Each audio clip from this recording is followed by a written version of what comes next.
साथियों, जब इंस्टीट्यूशंस और इंफ्रास्ट्रक्चर में ये रिफॉर्म्स रिफ्लेक्ट होंगे, तभी राष्ट्रीय शिक्षा नीति को अधिक प्रभावी और त्वरित गति से इंप्लीमेंट किया जा सकेगा।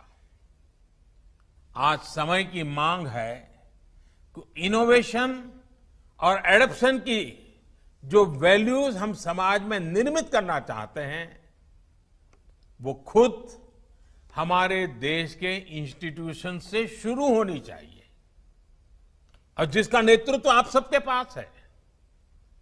जब हम एजुकेशन और विशेष हायर एजुकेशन को एम्पावर्ड सोसाइटी के निर्माता के रूप में खड़ा करना चाहते हैं, तो इसके लिए हायर एजुकेशन इंस्टीट्यूशंस को भी एम्पावर करना जरूरी है।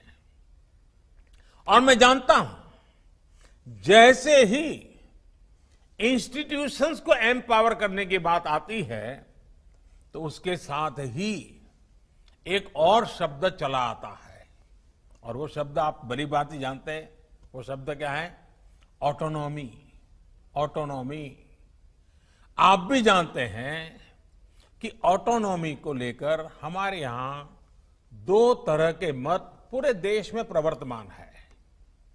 एक कहता है कि सब कुछ सरकारी नियंत्रण से पूरी सख्ती से चलना चाहिए, तो दूसरा कहता है कि सभी संस्थानों को बाय डिफॉल्ट ऑटोनॉमी मिलनी चाहिए। पहली अप्रोच में नॉन गवर्नमेंट संस्थानों के प्रति मिसट्रस्ट दिखता है, तो दूसरी अप्रोच में ऑटोनॉमी को एंटाइटलमेंट के रूप में भी ट्रीट किया जाता है। गुड क्वालिटी एजुकेशन का रास्ता इन दोनों के बीच में से ही निकलता है, दोनों मतों के मध्य से ही निकलता है। जो संस्थान क्वालिटी एजुकेशन के लिए ज्यादा काम करे, उसको ज्यादा फ्रीडम से रिवॉर्ड किया जाना चाहिए। इससे क्वालिटी को एनकरेजमेंट मिलेगा और सबको ग्रो करने के लिए इंसेंटिव भी मिलेगा। नेशनल एजुकेशन पॉलिसी, राष्ट्रीय शिक्षा नीति आने से पहले हाल के वर्षों में आपने भी देखा है कि कैसे हमारी सरकार ने अनेकों इंस्टीट्यूशंस को ऑटोनॉमी देने की पहल की है।